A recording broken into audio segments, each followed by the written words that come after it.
Good evening, Bahamas. Coming up tonight. The Deputy Prime Minister and Minister of National Security weigh in on the marijuana debate. We've got all the details from Friday's CARICOM marijuana meeting, including what people in the region are saying about decriminalizing the plant. The Minister of Labor addresses the controversial topic of decriminalizing marijuana.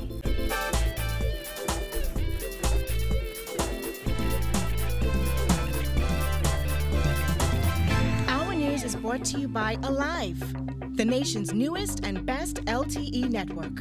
Good to be alive. Welcome to our news and thanks for joining us. I'm Kyle Joaquin.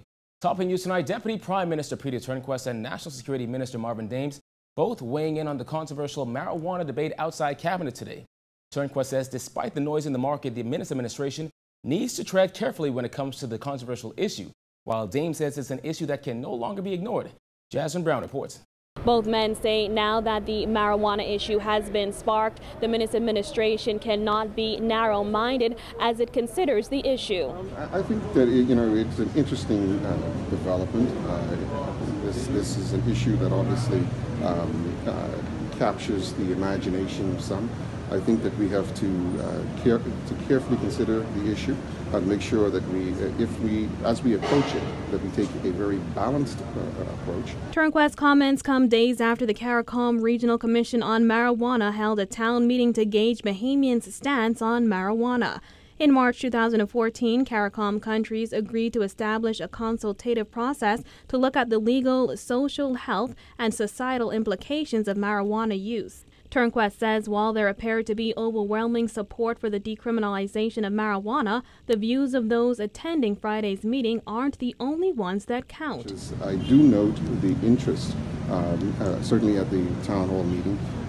There's also another sector of society who may not have participated in that forum, and so we have to get that view also. As for the National Security Minister, he said it's a discussion that cannot be avoided. We, certainly in the Bahamas, will too have to look at our position, and that will have to be clearly thought out.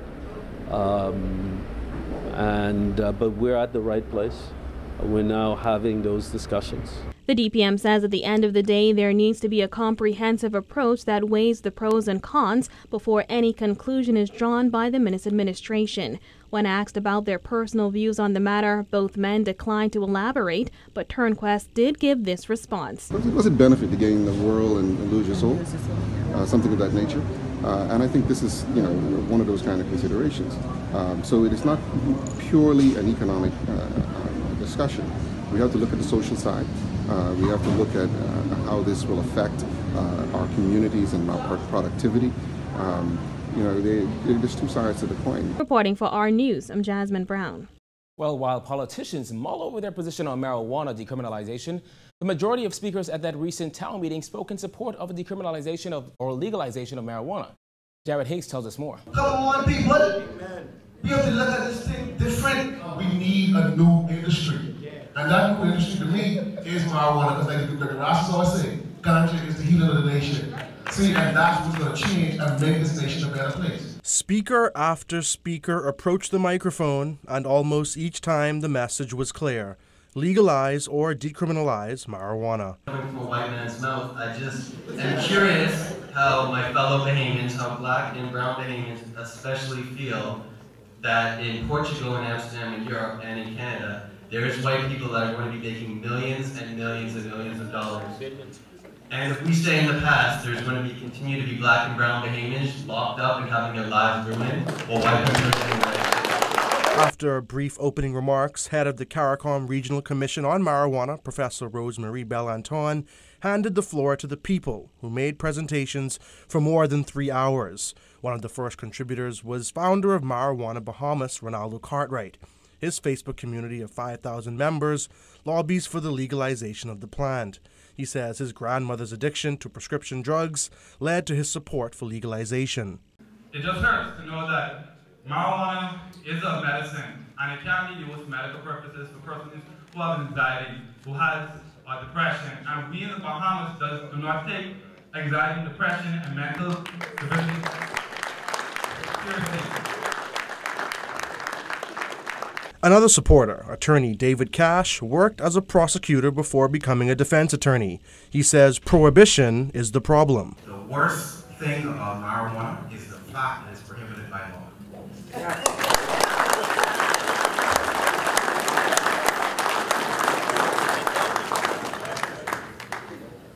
We have had prohibition before when it comes to alcohol. There was prohibition in the United States from 1919 to 1933. This is what happened. There was still supply and demand, which I think is the only true law that cannot be broken. If there is a demand, someone will supply. All right? So when they took away alcohol in the United States, you know who took over and supplied that demand? The criminal gangs. Popular social media personalities also shared views in support of changes to the law. And my father found out I started hanging on the blocks with the boys by the boy line. Then he gave me the story, but boy, they can lock you up.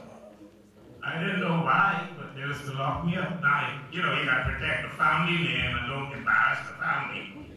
But my old man told me he was born in 1920, and they used to smoke marijuana back when he was 18, 19, and 10.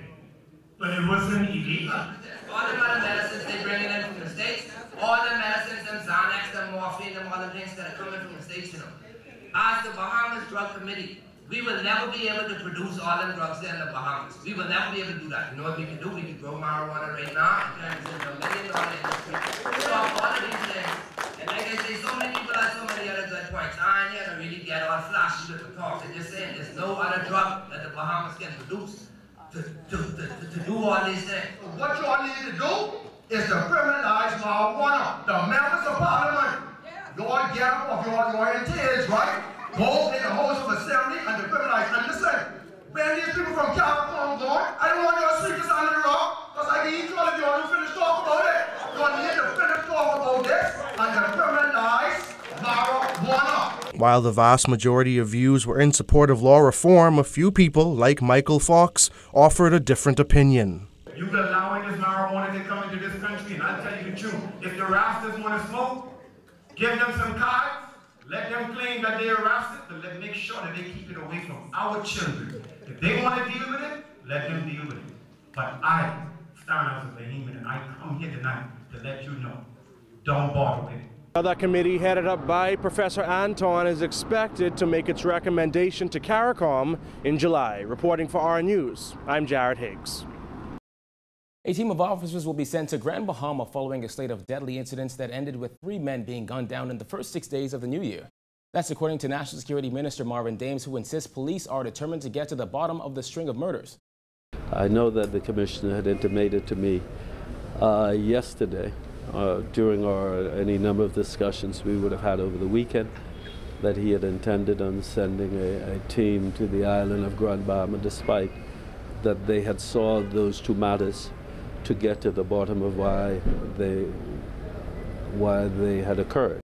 Grand Bahama recorded 3 murders in the first week of the new year, causing alarm among some residents as well as other observers who fear this could portend a grisly trend for the island, which recorded 11 murders in 2017. The most recent murder occurred on Saturday night after a man was shot to death in the Port Lucaya marketplace. Deputy Prime Minister Peter Turnquest, who is also the Member of Parliament for East Grand Bahama, called the murders unusual. He added that he did not want to spread fear and panic and insisted it should not be politicized. It's unfortunate that persons would take the opportunity to politicize this issue again. You know, and you know, it's politics, which I think is so disingenuous and unfortunate. You know, 3 young men have lost their lives and their families are suffering. Now is not the time for this nonsense. Meantime, the National Security Minister says police on that island are determined to put an end to the recent trend. So in spite of those 3 homicides, we're pretty confident that we'll get a handle on it. Well, after 4 years of holding one of the bigger festivals in New Providence, Festival Rum Bahamas 2018 has been canceled. The cultural event, usually held during the last weekend of February, will not be held this year due to lack of sponsorship, according to a statement sent out by the event committee this morning. It read, despite 4 years of continued growth and contribution to the local economic community and positive responses from international markets, we have been unable to secure sponsorship and support adequate enough to hold the event at the standard our audience has enjoyed in previous years. We shall endeavor to maintain our brand and create experiences that support the initial vision of Rum Bahamas and the participants who invested time and talent into it. The statement continued, saying the previous year's festivals ranked in the top 3 rum festivals worldwide, boosted the country's tourism product, and created opportunities for various local businesses. It read, "It has been a pleasure and privilege to battle for this vision alongside all of those who committed to supporting us at home and abroad over the last 5 years." Well, back to marijuana. When addressing the controversial topic of decriminalizing marijuana today, Minister of Labor Dion Folk says it is important for the government to listen to the wishes and concerns of its people. Georgia Bain has more in this report. While speaking to several initiatives that the Department of Labor will be launching in 2018, Minister of Labor Dion Folk says he will be withholding his comment on decriminalizing marijuana until Cabinet comes to a consensus. Following last week's CARICOM town meeting on decriminalizing marijuana, Folk says he recommends that the government take into consideration the wishes of the people. There are a lot of countries in the world, especially the northern part of Europe, Sweden and Denmark and Norway, where it's legal. And there are 3 states in the United States now where it's legal. But I think we have to listen to what our people say, and we have to be responsive to the wishes of our people. And at this point, I prefer to pass on what my views are until the Cabinet takes a formal position. Last week, former leader of the Democratic National Alliance, Branford McCartney, recommended that the government take the conversation on decriminalizing marijuana seriously, and even went as far as recommending that officials develop an industry to export the product. I have some views on it, as I do on most issues. But it's a collective responsibility, and I am not gonna preempt what the Cabinet could eventually decide. But you do see what the country could benefit from. I prefer not to answer that. 2 years ago, Jamaica passed legislation to decriminalize the possession of up to 2 ounces of marijuana as a petty offense without going on a person's criminal record. Reporting for our News, I'm Giorgio Bain. Still to come on our News, new year, new initiatives for the Department of Labor, plus environmentalists push to expand marine protected areas. That's coming up when our news returns.